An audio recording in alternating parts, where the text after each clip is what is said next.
Now, existence, you see, is something that is spontaneous. The Chinese word for nature, zhiran, means that which happens of itself. Your hair grows by itself. Your heart beats by itself. You breathe pretty much by itself. Your glands secrete their essences by themselves. You don't have voluntary control over these things. So we say it happens spontaneously. So when you go to sleep and you try to go to sleep, you interfere with the spontaneous process of going to sleep. Try to breathe, real hard, and you find you get balled up in your breathing. So, if you're going to be human, you just have to trust yourself to have bowel movements and go to sleep and digest your food. Of course, if something goes seriously wrong and you need a surgeon, that's another matter. But by and large, the healthy human being doesn't, right from the start of life, need surgical interference. And he lets it happen by itself. So with the whole picture, that is fundamental to it.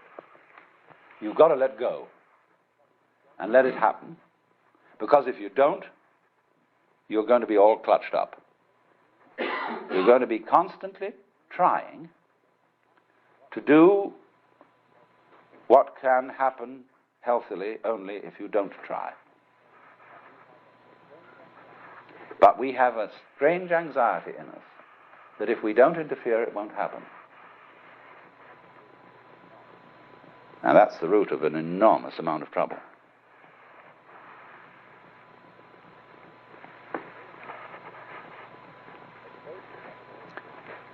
But the basis of it all is this, then.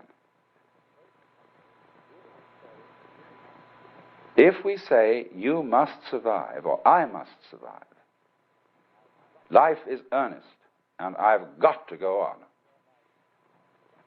then your life is a drag and not a game. Now, it's my contention, my personal opinion, this is my basic metaphysical axiom, shall we put it that way, that existence, the physical universe, is basically playful. There is no necessity for it whatsoever. It isn't going anywhere. That is to say, it doesn't have some destination that it ought to arrive at. So then, in music, though, one doesn't make the end of a composition the point of the composition. If that were so, the best conductors would be those who played fastest. And there would be composers who wrote only finales. People go to a concert just to hear one crashing chord, because that's the end. Same way in dancing. You don't aim at a particular spot in the room. That's where you should arrive. The whole point of the dancing is the dance. Now, but we don't see that as something brought by our education into our everyday conduct. We've got a system of schooling which gives a completely different impression. It's all graded. And what we do is we put the child into the corridor of this grade system with a kind of, come on, kitty, kitty, kitty. And yeah, you go to kindergarten, and that's a great thing, because when you finish that, you'll get into first grade. And then, come on, first grade leads to second grade, and so on, and then you get out of grade school, and you've got high school, and it's revving up, the thing is coming. Then you're going to go to college, and by Jove, then you get into graduate school, and when you're through with graduate school, you go out to join the world. And then you get into some racket where you're selling insurance, and they've got that quota to make, and you're going to make that. And all the time, this thing is coming. It's coming, that great thing, the success you're working for. Then when you wake up one day about 40 years old, you say, my God, I've arrived. I'm there.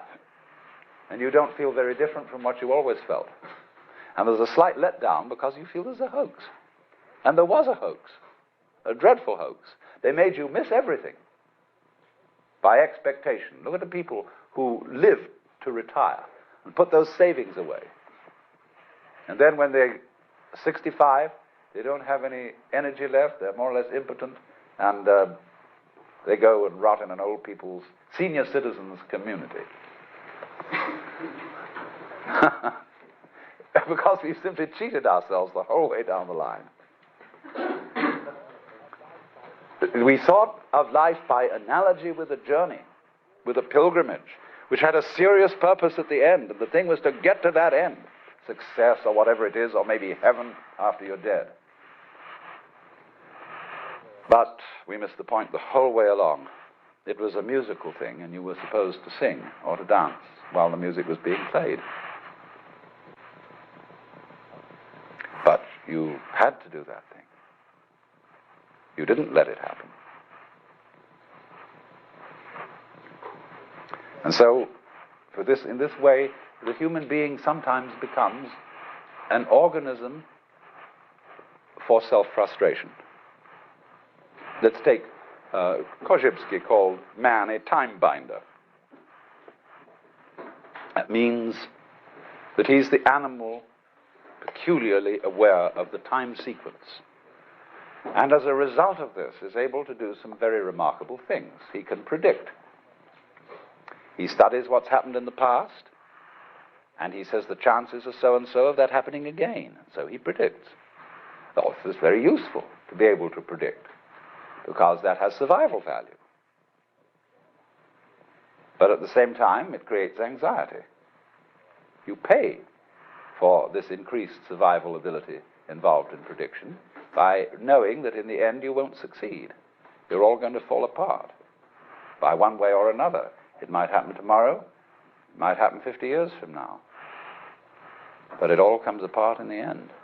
And people get worried about that, they get anxious. So what they gained on the roundabout, they lost on the swings.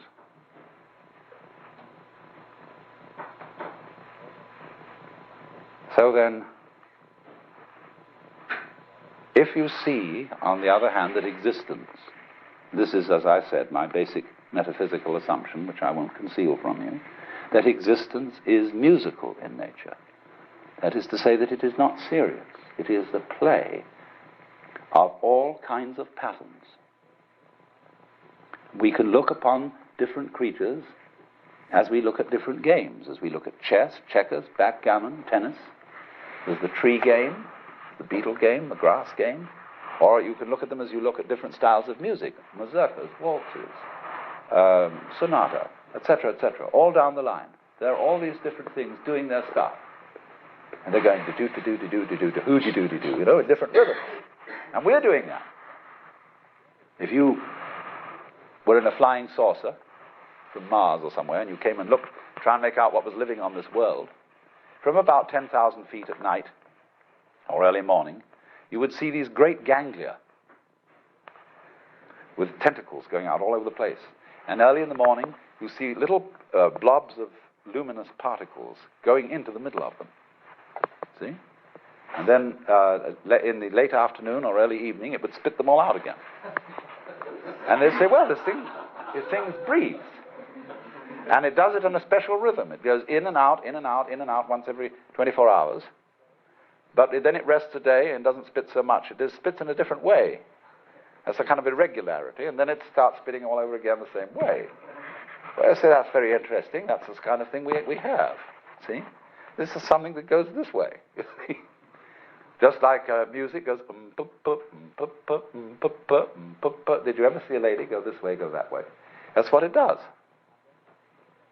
And when people, when you think a bit what people really want to do with their time, what do they do when they're not being pushed around and somebody's telling them what to do?